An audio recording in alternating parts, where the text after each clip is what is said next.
পৃথিবীতে কাউকে আপনার নিজের দুর্বল জায়গাটা কখনোই প্রকাশ করবেন না, এমনকি নিজের মা বাবার কাছেও না। একমাত্র আল্লাহ ছাড়া আপনার দুর্বলতার জায়গা কাউকে বুঝতেও দিবেন না, কখনো বলবেন না।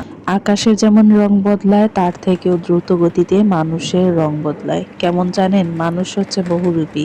এই যে আজকে আপনার দুর্বল জায়গাটা আপনি প্রকাশ করলেন কারো কাছে আপন ভেবে, সেই আপন মানুষটাই যখন আবার আপনার দুঃসময় আসবে তখন সেই দুর্বল জায়গা দেখেই আঘাত করবে। কারণ মানুষের স্বভাবই এটা, মানুষ সব সময়ই দেখবেন যে দুর্বল জায়গায় আঘাত করতে মজা পায়। তো যাই হোক, সকাল সকাল হচ্ছে অনেক বৃষ্টি হয়ে গেল, আর ভাবছিলাম আজকে কি রান্না করব। তো আজকে অনেক ভেবে চিন্তে কিছু না পেয়ে তো আমি করলাম কি, গতকালকের শাক এনে রাখছিলাম সেগুলাকেও রান্না করে নিলাম, আর পটল ভাজি করলাম, সাথে হচ্ছে পাবদা মাছ একটু ঝোল ঝোল করে তারপরে জলপাই দিয়ে এটা রান্না করছিলাম, অনেক মজা হয়েছিল। তো যাই হোক, এবার দুপুরে খাবার দাবার খেয়ে নিচ্ছি। আমার পটল ভাজি দিয়ে ভাত খেতে অনেক ভাল লাগে, গরম ভাতের সঙ্গে পটল ভাজিটা খুবই মজা লাগে। তো এবার হচ্ছে আমি পুঁই শাকটা নিচ্ছি। পুঁই শাক আসলে আমার যেভাবেই রান্না করেন না কেন আমার কিন্তু অনেক ফেভারিট।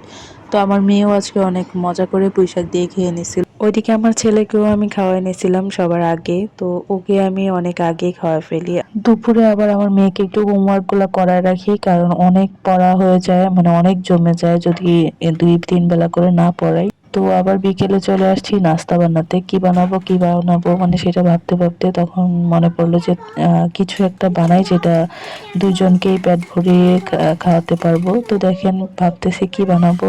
ও বলতেছে আলু পরোটা খাবে, তো আলু সিদ্ধ দেওয়া ঝামেলা, তারপর অনেক প্যারা। তো সেই জন্য ঝটপট হচ্ছে একটা ডিম এরকম করে পরোটার উপর দিয়ে, এটাকে ডিম পরোটাই বলে মেবি, আমি শর্টকাটে এটা বানিয়ে ফেলি।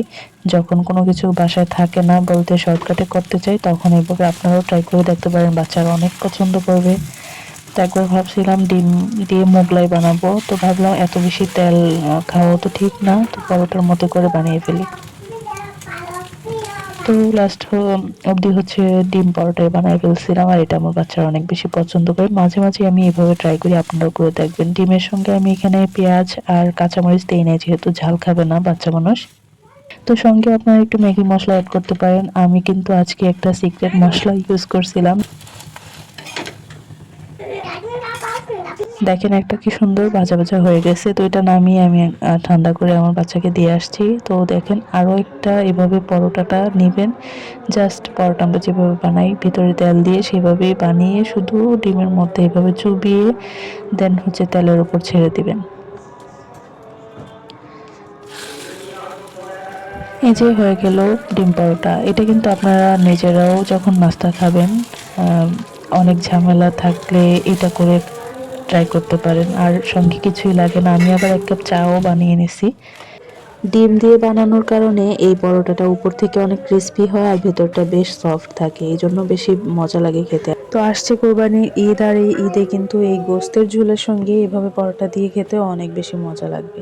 দেখেন আমার 2টা পরোটা বানানোর পরেও আর ডিম বেঁচে গেছে, তো বাকিটা দিয়েও আমি সেম ভাবে আরেকটা পরোটা বানিয়ে নিতে পারবো। দেখেন কতটা ইয়াম্মি লাগছে, তো খেতেও কিন্তু বেশ মজা হয়েছিল। আর আমার গলাটা একদমই বসে গেছে, আবার বিকেলবেলা আমার মেয়েকে পড়াতে বসালাম। তো আমি আবার 1 কাপ চা নিয়ে বসছি। আজকে ভিডিওটা এখানে শেষ করছি। সবাই ভালো থাকেন, আল্লাহ হাফেজ।